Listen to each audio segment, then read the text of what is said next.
Hello mga idol, magandang araw. Ayan, tara, magluto naman tayo ngayon ng simpleng luto lang mga idol. Meron ako ditong 400 grams na pork leg.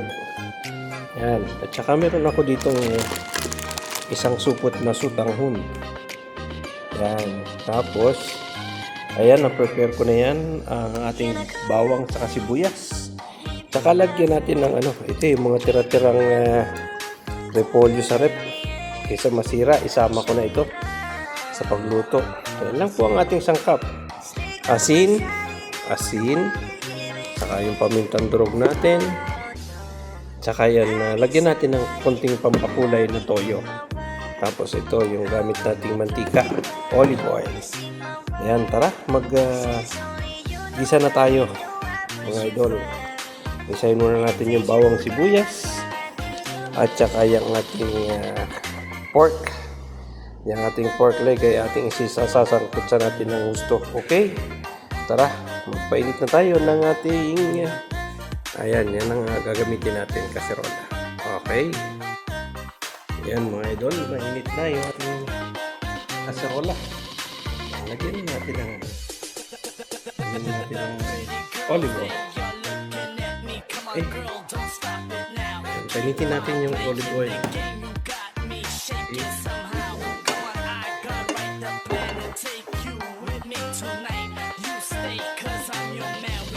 Ayan na po, dahil mainit na yung ating mantika. Lagyan na natin yung ating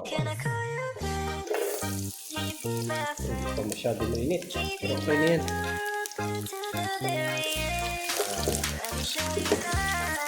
Hindi lang po natin mag-golden brown yung ating sibuyas. Bawang pala. Ano pa po na talaga. Okay, hintayin lang po natin mag-golden brown. Then, isusunod natin yung ating sibuyas. Para po, medyo golden brown na yung ating bawang. Isunod na natin yung ating sibuyas. 2 pusong sibuyas po yan. Medyo malinis. Kaya 2. Okay. Yan, kailangan hintayin po natin lumabas yung aroma ng ating sibuyas. Okay. Ayan na po. Lumabas na yung aroma ng ating sibuyas. Ilagay na natin yung ating pork.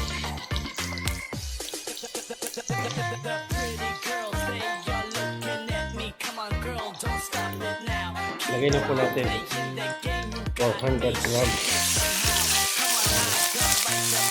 May kasamang konting buto po yan. Okay. Sangkotsahin po natin maigi yung ating pork. Okay. Ayan na po. Medyo sangkotsahin na yung ating pork. Lagyan natin ang pamintang durog para lumabas na yung aroma ng ating paminta. Okay. Medyo marami-rami po kasi para medyo maanghang-anghang na kaunti. Okay. Ayan.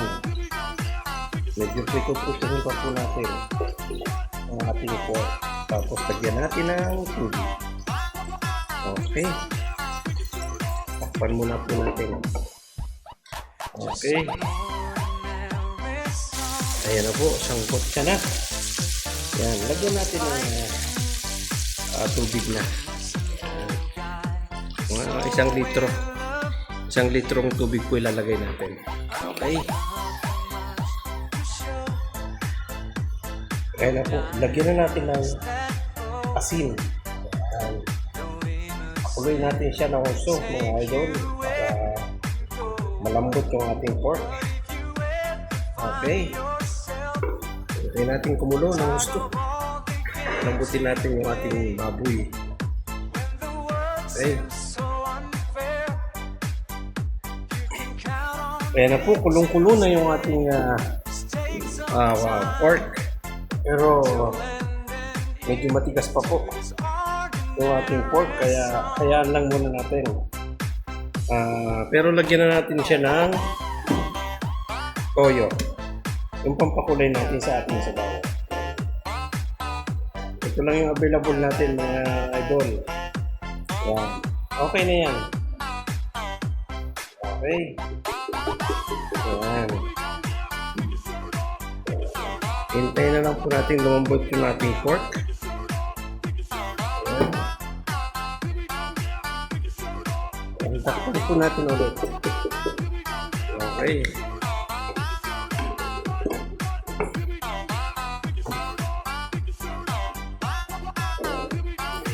Ayan na. Ayan na mga idol. Kulong-kulo na. Timplahan na natin. Lagyan na natin ng magic sarap. Ayan, isa. Ayan, iubos na natin yung isa. Para masarap talaga. Yan yung magpapasarap sa ating luto. Tingnan natin kung malambot na yung ating pork.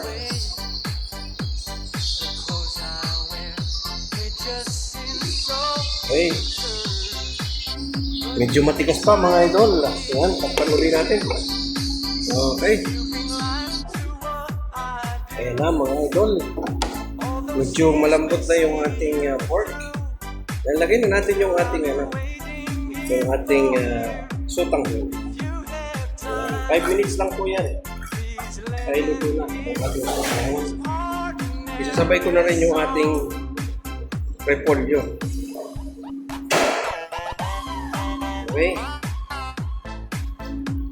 Para sabay na rin sila.